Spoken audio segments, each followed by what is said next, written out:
ഏതൊരാൾക്കും വീട്ടിൽ തന്നെ ചെയ്യാവുന്ന ചില ഫേഷ്യൽ ടിപ്സാണ് ഇന്ന് പങ്കുവയ്ക്കുന്നത്. നമസ്കാരം, ഞാൻ doctor Bipin Jose, Pulmo medical centre, Pala, Kanjirappally and Sulthan Bathery.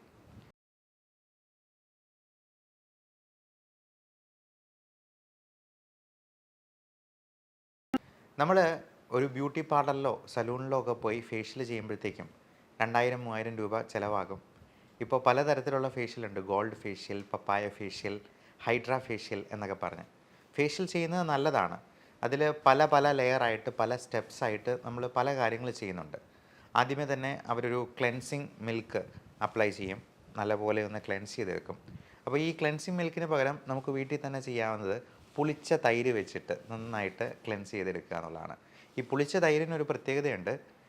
അതിൽ നല്ലപോലെ ലാക്റ്റിക് ആസിഡ് ബാസിലസ് അടങ്ങിയിട്ടുള്ളത് കൊണ്ട് നല്ല ക്ലെൻസിങ് ആക്ഷൻ കിട്ടും. അതിൻ്റെ കൂടെ തന്നെ ഒരല്പം ഗ്ലിസറിനും അരിപ്പൊടിയോ കടലമാവോ, അല്ലെങ്കിൽ ഇത് രണ്ടും മാറി മാറി ഉപയോഗിക്കാം. നമ്മൾ മിക്കവാറും ആൾക്കാർക്കൊക്കെ ഇത് 1-2 ദിവസം ചെയ്യും, അത് കഴിഞ്ഞിട്ട് ചെയ്യാൻ മടിയാണ്. എന്നാൽ ഇത് കൺസിസ്റ്റൻ്റ് ആയിട്ട് നമ്മൾ ഒരു ഒന്നിടവിട്ടുള്ള ദിവസങ്ങളിൽ മാറി മാറി ചെയ്ത് കഴിഞ്ഞാൽ നമ്മുടെ മുഖത്തുള്ള പല കരുവാളിപ്പും ഡാർക്ക് സ്പോട്ട്സും ഒക്കെ മാറാനായിട്ടും കുരുക്കൾ മാറാനായിട്ടും ഒക്കെ ഹെൽപ്പ് ചെയ്യും. ഓയിലി സ്കിൻ ഉള്ളവരെ കടലമാവ് ഉപയോഗിക്കുക. അപ്പോൾ ഗ്ലിസറിന്, കടലമാവ്, പുളിച്ച തൈര്, ഇത് മൂന്നും കൂടി ഉപയോഗിക്കാം. ഇനി അതല്ല, അല്പം ഓയിൽ കുറഞ്ഞിട്ടുള്ള സ്കിന്നാണ്, ഡ്രൈ ആണെന്നുണ്ടെന്നുണ്ടെങ്കിൽ അവർക്ക് അരിപ്പൊടി ഉപയോഗിക്കാവുന്നതാണ്. അപ്പോൾ ഇത് രണ്ടും മാറി മാറി ഉപയോഗിക്കുന്നതിനും കുഴപ്പമൊന്നുമില്ല. ഇതിനൊന്നും അലർജി ഇല്ല എന്നുള്ളത് ആദ്യമേ തന്നെ ഉറപ്പ് വരുത്തണം.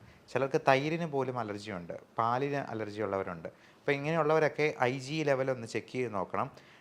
ഒത്തിരി IG ലെവൽ 150-ന് മുകളിലാണ് കാണിക്കുന്നതെങ്കിൽ ഒരു അലർജി സ്കിൻ പ്രിക് ടെസ്റ്റ് നോക്കി ഏതൊക്കെ ഫുഡിനാണ് അലർജി എന്നുള്ളത് കണ്ടുപിടിച്ച് അത് ഒഴിവാക്കി നിർത്തിയില്ലെങ്കിൽ പലപ്പോഴും സ്കിന്നിൽ ഒരുപാട് തരത്തിലുള്ള റാഷസ്, കുരുക്കൾ, ആ കുരുക്കൾ പൊട്ടിയുണ്ടാകുന്ന പോഴ്സ് അല്ലെങ്കിൽ കുഴികൾ, ഇതുപോലുള്ള പല പ്രശ്നങ്ങളും ഉണ്ടാകും.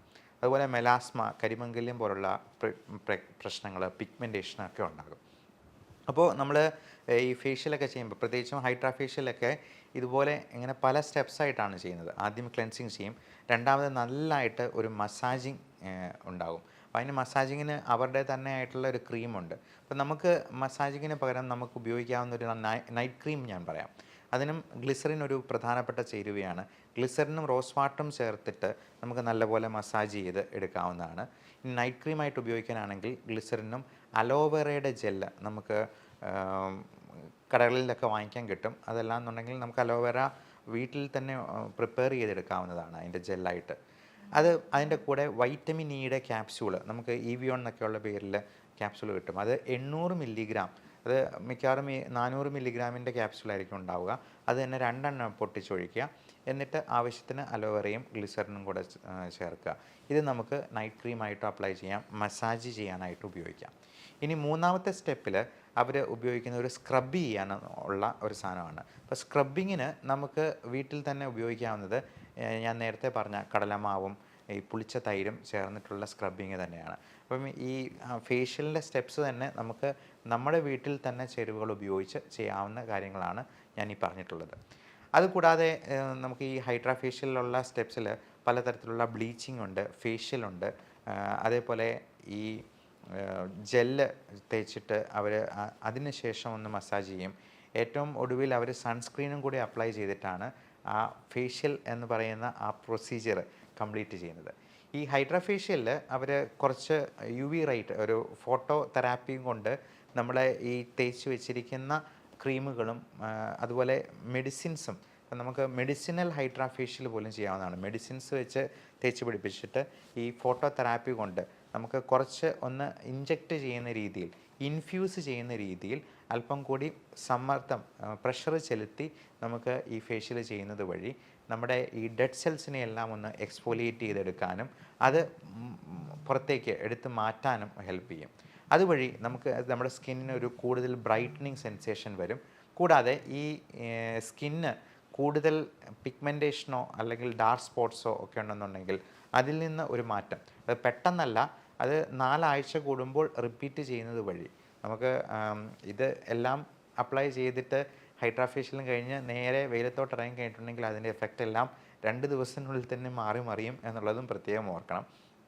അപ്പോൾ നമ്മളത് പരിപാലിക്കുക എന്നുള്ളതും നമ്മുടെ കയ്യിലിരിക്കുന്ന കാര്യമാണ്.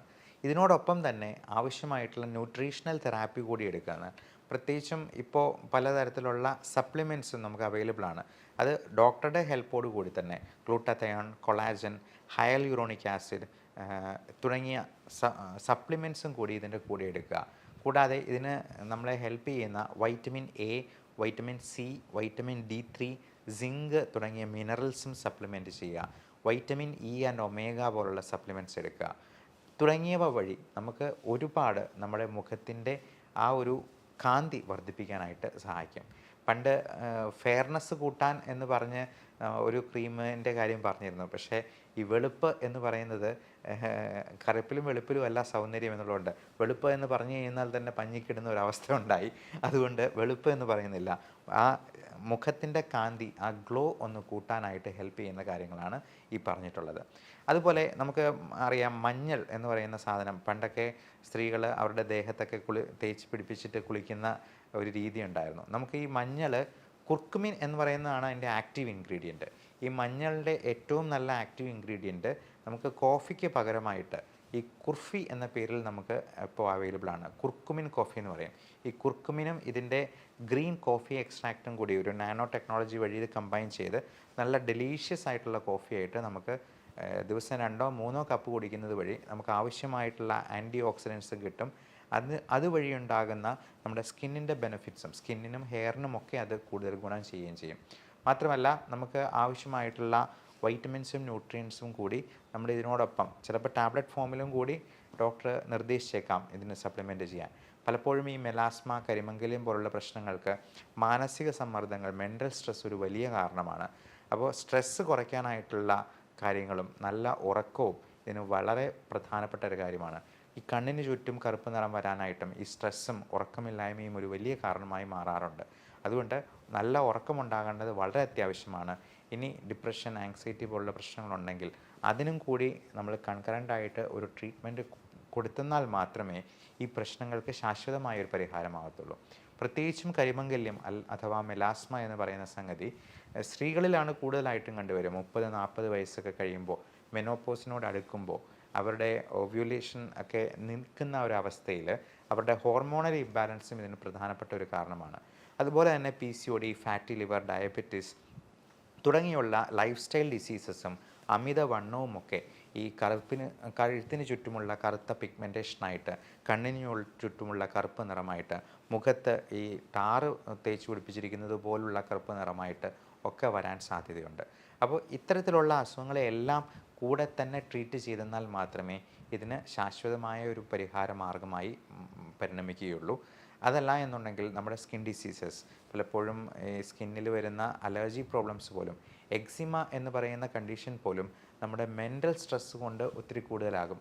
ചില കുട്ടികൾക്ക് കണ്ടിട്ടുണ്ട്, അവർക്ക് കരയുമ്പോഴേക്കും അവരുടെ ശ്വാസം മുട്ടലും ചുമയൊക്കെ കൂടും.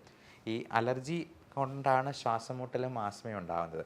അതുപോലെ തന്നെ ഈ ചൊറിച്ചിലും ഈ അലർജി കൊണ്ടാണ് ഉണ്ടാകുക കൂടുതലും. അപ്പോൾ അലർജി കൂടുതലാകാൻ ഈ മെൻ്റൽ സ്ട്രെസ് ഒരു കാരണമാകുമെന്നുള്ളത് പലർക്കും അറിയില്ല. ഇമോഷണൽ വേരിയേഷൻസ്, ചില ആൾക്കാർക്ക് പൊട്ടിച്ചിരിച്ച് കഴിയുമ്പോഴത്തേക്കും ശ്വാസം മുട്ടലും ചുമയും ഉണ്ടാവാറുണ്ട്.